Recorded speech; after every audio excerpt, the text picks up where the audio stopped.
전공의들의 집단 사직으로 가뜩이나 인력이 부족한 소아과의 의료 공백도 심화하고 있는 모습입니다. 대한아동병원 협회장인 최용재 의정부 튼튼 어린이병원장과 얘기해 보겠습니다. 네, 회장님 안녕하십니까? 안녕하십니까. 네, 자 전공의들의 집단 사직 사태가 일주일 넘게 이어지고 있습니다. 의료인으로서 지금 상황은 어떻게 보고 계신가요?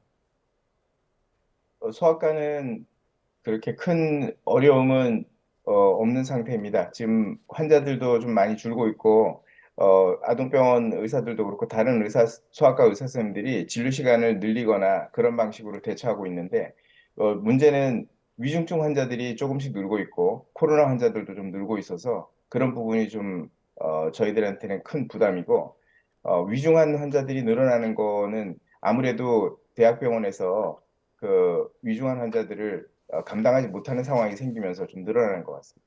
어, 그러면 지금 계신 병원 같은 경우에는 지난 한 주 동안 크게 긴박한 상황은 없었습니까? 어떠셨나요? 전체적으로 환자들은 많이 감소한 상태입니다. 그래서 환자분들이 병원을 찾는 빈도수를 좀 줄이고 또 실제로도 그 질병이 좀 돌지 않아서 많이 줄어드는 상태입니다. 네. 그리고 반면에 대엽성 폐렴이라든가 좀 위중해진 아기들이 병원을 찾는 경우들이 좀 많이 있고 입원 일수들이 좀 늘어나고 있습니다. 예. 자, 그런데 대형 병원의 소아청소년과 같은 경우에는 거의 응급 진료가 불가능하다 이런 얘기도 있더라고요. 보통 대형 병원으로 가는 아이들의 경우에는 긴급 상황이거나 또 큰 수술을 받아두는 경우도 있을 텐데 좀 우려되는 점은 뭐가 있습니까? 진정한 위중증인 경우, 예를 들어 뭐 그 저기 심폐소생술이 필요하다든가 아니면 그 중환자실 케어가 필요한 아기들, 또 간질 중첩증 같은 그런 위중한 환자들이 갈 만한 그런 병원들이 너무 많이 줄어들어서 예. 그게 제일 큰 문제이고, 나머지는 과거에 있던 그런 질병들은 입원실이 있는 아동병원이나 이런 데서 처치가 가능합니다. 방금 그 말씀하셨던 얘기 중에 창원에서 호흡곤란했던 아기가 병원 5곳을 못 갔다고 하는데, 거기는 옛날부터 전공의가 없던 곳입니다. 어. 그 전공의가 없던 곳을 뭐 전공의가 지금 저희가 그 없어져서 환자가 어떻게 어렵다 뭐 이런 얘기들이 있는 게 아니라, 예. 전공의가 원래 없던 곳이었고, 음. 뭐 지금은 있던 전공의 한 줌 있던 전공의마저 다 나가버린 그런 상황이거든요. 예. 그래서 그런 데서 발생하는 중환자실 문제가 제일 문제가 될 것 같고, 창원 같은 경우에는 그 다른 병원에서 받아줬다고 하지만 어, 그 문제는 뭐 2년 동안 계속 있었던 문제입니다. 예. 아, 창원에서 호흡곤란 한 살 아기가 병원 5곳에서 퇴짜를 맞은 일이 있었는데 이와 관련해서 아, 이 경우에는 지금 전공의들의 이탈 상황과는 무관하다 이런 취지로 설명을 해주셨고요. 그럼에도 불구하고 소수의 전공의들이 있었던 그런 종합병원들 같은 경우에 지금 소아 환자들을 제대로 돌볼 수 없는 상황이 생길 수 있는 만큼 우려되는 점이 있다. 이렇게 설명해 주셨습니다. 자, 그런데 이번 사태 때문에 소아과 전공 이탈이 더 심화될 거다 이런 전망을 하셨더라고요. 왜 그렇게 보신 건가요? 이번에 나가신 선생님들이 그 3, 4년 차 선생님들인 경우에는 3월 달 졸업을 앞두고 있습니다. 나가시면 이제 안 돌아오실 거고요. 그다음에 지금 그 전공의 선생님들을 굉장히 어렵게 사실은 그 모집을 한 상태였습니다. 그런데 이번 사태를 통해서 선생님들이 소아과나 이런 필수 의료에 대한 염증을 느끼고 아예 그냥 그 뭐 파업 투쟁 뭐 이런 게 아니라 개인적인 결정으로 이건 그만두겠다. 난 이건 앞으로 이게 내가 할 일이 아니다. 이렇게 해서 그만둬 버리는 그런 그 어떤 그 촉매제가 돼버린 그런 상황입니다. 음, 자, 지금 사태가 앞으로 소아과 그 진료와 관련해서 어떤 문제가 생기게 될지 이런 부분에 대한 우려를 지금 말씀해 주시고 계신데요.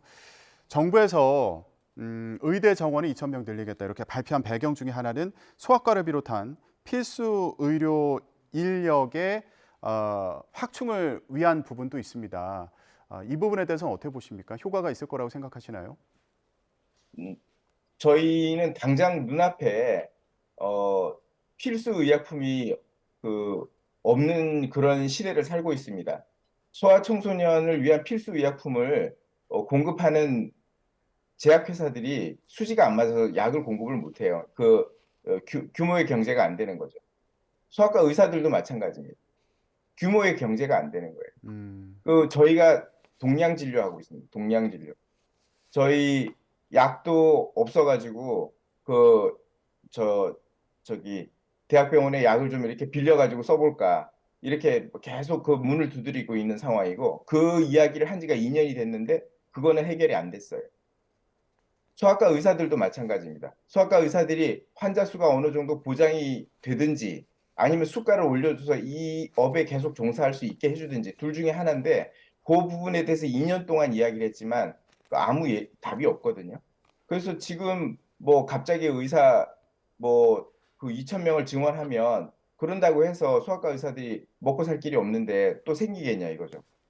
돈 문제가 뭐 다시 얘기해서 참 구차하지만은 정말로 어려운 상황이고 소아과 의사들이 여러 가지 방법을 통해서 이런 방법 저런 방법을 제시를 하고 있고 복지부에서도 거기에 대해서 검토를 하고 있다고 듣고 있는데 예, 2천 명은 10년 후에 나오는 겁니다. 저 은퇴하고 난 다음이에요. 예. 10년. 제가 60살인데 이제 70살까지 할 수 있을지 모르겠습니다. 그래서 은퇴하고 난 다음에 이 나오는데 그동안 그 애기들은 어떻게 되냐 이거죠. 그동안 애기들은 어떻게 볼 거냐. 1년에 한 명씩 1년에 그 전공의들이 계속 그 졸업을 해서 전문의들 그 뒷자리를 은퇴하는 자리를 메꿔줘야 되는데 그게 없는 상태로 그냥 간다는 겁니다. 선생님들이 그냥 뭐 이제 다 포기하고 뭐 어떻게 약이 없으면 뭐 어른 약들 갈아가지고 뭐 애들한테 처방하고 이런 경우들이 너무 많습니다. 음. 일단 근본적으로 아이들이 줄어드는 상황이어서 약을 구하기도 어렵고 그리고 아, 또 수가 문제도 있다 이런 부분을 지적을 해주셨습니다. 그래서 전공의들이 미래에 대한 불안감 때문에 소청과 의사를 안 하려고 한다 이런 말씀을 사전에 해주셨더라고요.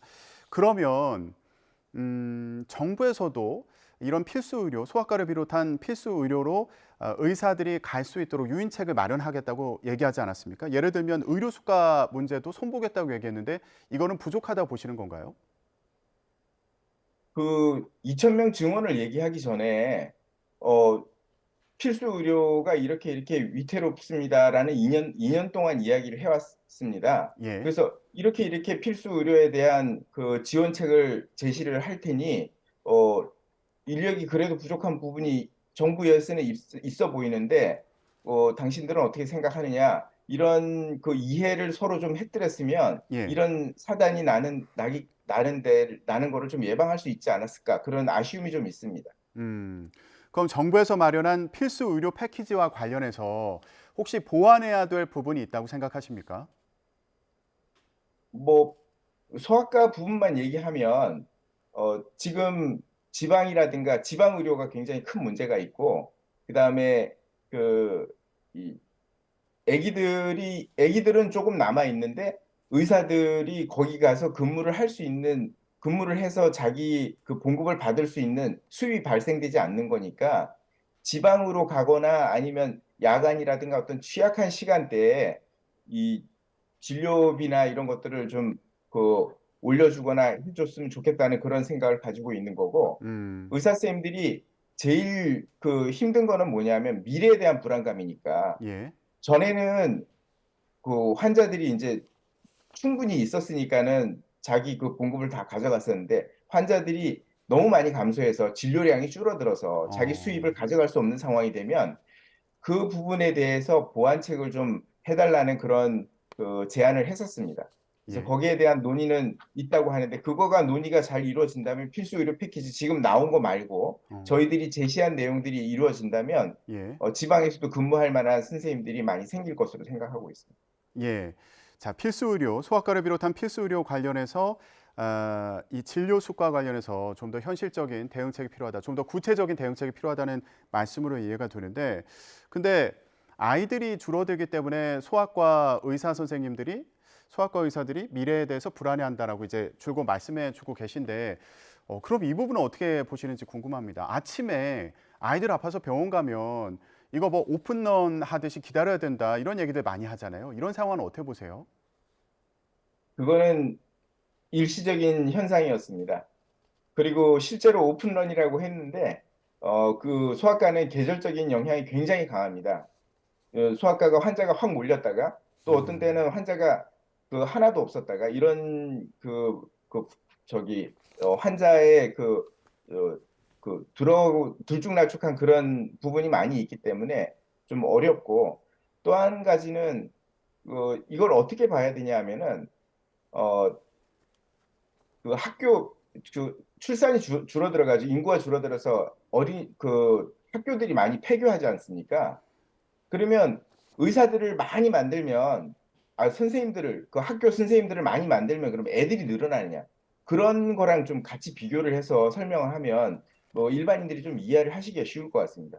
저희들은 운영 위기를 많이 경영 위기, 운영 위기 이런 예. 것들을 많이 경험하고 있습니다. 실제로 의사들이 그렇게 음, 소아과 의사들이 돈을 많이 벌거나 그러는 건 아니에요. 예.